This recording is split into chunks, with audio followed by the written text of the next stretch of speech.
The legal drama unfiltered. Inside Blake Lively's deposition, explosive email fights, and courtroom showdowns. Fresh documents attached to Blake Lively's opposition brief have finally come to light. From surprising sworn admissions under oath to spiky, passive-aggressive email exchanges between veteran trial lawyers, these attachments offer an unprecedented peek behind the curtain of celebrity litigation. When Blake Lively sat down for her deposition with veteran attorney Charles Chip Babcock, the primary goal was to establish what personal knowledge she actually held regarding Jed Wallace and his public relations agency, Street Relations Inc. Under cross-examination, the deposition revealed several critical admissions. Zero direct contact. Lively confirmed under oath that she has never met, spoken to, or directly corresponded with Jed Wallace. In fact, she admitted she doesn't even know what he looks like. Harassment versus retaliation. When asked directly whether Wallace was among those who harassed her, Lively clarified that while she does not believe he participated in physical or sexual harassment, she maintains he was part of a broader retaliation campaign that followed. The clandestine reputation. Lively repeatedly described Wallace's work as clandestine and untraceable. However, when pressed on where that description originated, the testimony narrowed down from a broad narrative to a specific handful of sources, primarily Stephanie Jones, Melissa Nathan, and Jennifer Abel. The deposition excerpts showcase a classic legal tug-of-war, defense counsel attempting to strip away hearsay to reveal the absence of direct personal contact, while the witness maintains that behind-the-scenes actions can be just as impactful as face-to-face encounters. If the deposition transcript provides the facts, the email correspondence attached as Exhibit B provides the drama. When Chip Babcock emailed a formal notice of deposition for August 4, 2026, offering to accommodate scheduling as long as the date was locked in without court intervention, Lively's lead attorney, Michael Gottlieb, hit back hard.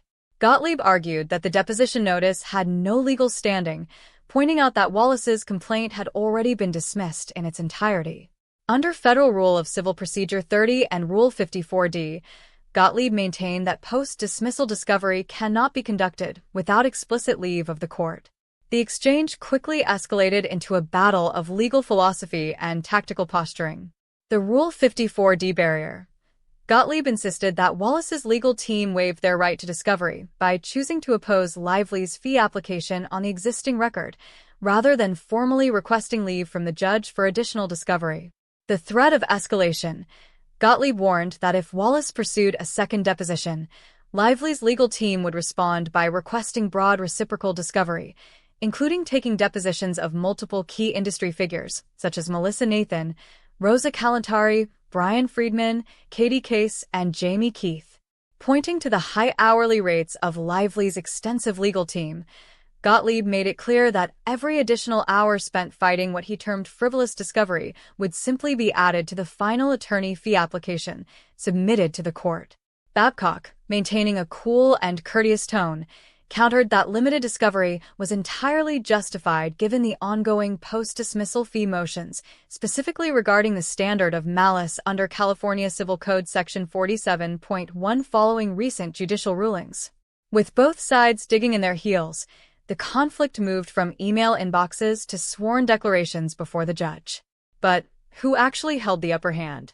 To support their respective arguments, both legal teams submitted sworn affidavits alongside the motion papers. Michael Gottlieb's declaration. Authenticating the transcript excerpts and the fiery email thread, Gottlieb formally submitted the documentation to demonstrate to the court why further discovery was unnecessary and legally improper.